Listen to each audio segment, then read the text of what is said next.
Hello दोस्तों, आज मैं आपको डीएसएसबी एग्ज़ाम रिव्यू देने वाला हूँ। तो 28 जून को मेरा डीएसएसबी कोर्ट अटेंडेंट का एग्ज़ाम था। तो ये उसके ही क्वेश्चंस थे जो एग्ज़ाम में आए थे। मैं आपको उसके बारे में बताता हूँ, जिनसे आगे एग्ज़ाम में प्रिपरेशन में हेल्प मिलेगी। तो पहले मैं इंग्लिश की बात करूँ तो इंग्लिश में रीअरेंज में 2 क्वेश्चन आए हुए थे। एक्टिव पैसिव वॉइस में 2 क्वेश्चन आए हुए थे। टेंसेस के भी क्वेश्चंस थे। डायरेक्ट इनडायरेक्ट स्पीचेस भी थी। स्पेलिंग एरर 2 थे। OWS 3 थे। आर्टिकल भी 3 थे। और एंटोनियम वहाँ एक था, सिनोनियम भी एक था। मेन बात ये थी कि एंटोनियम सिनोनियम था ल्यूसिड करके।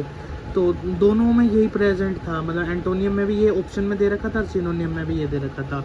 एक प्रोवर्ब भी दे रखी थी और प्रपोजिशन भी थे। और पैसेज के बारे में तो आपको पता ही है। तो और बात करूँ हिंदी की, तो हिंदी में ईडियम मतलब मुहावरे दे रखे थे 2। मैंने डायरेक्ट ईडियम ही लिख दिया।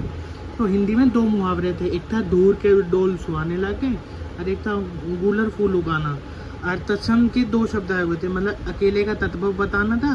और मतलब ये 3 ऑप्शन थे, उसमें से शायद तत्सम शब्द बताना था। फन बंधन।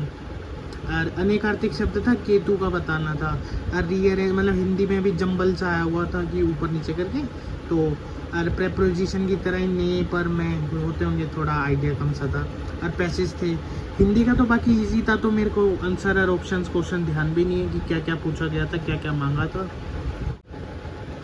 बाकी हिंदी और इंग्लिश तो बहुत इजी थे, मतलब मैंने पूरे में से पूरा अटैम्प्ट करे थे। 25 हिंदी के, 25 इंग्लिश के। तो इजी ही थी। अब बात कर लेते हैं जीके में। जीके में मेरे ध्यान है, मतलब अच्छी भी थी और इजी भी थी मेरे लिए। तो 1857 में कानपुर से किसने नेतृत्व किया था, ये पूछा गया था। इसका नाना साहिब था। लोकटक झील कहाँ है, मणिपुर में। और एक वो ये अपने वो थे लेफ्टिनेंट जनरल ढिल्लो करके, तो इनकी बुक थी ऑपरेशन सिंदूर, वो पूछी गई थी।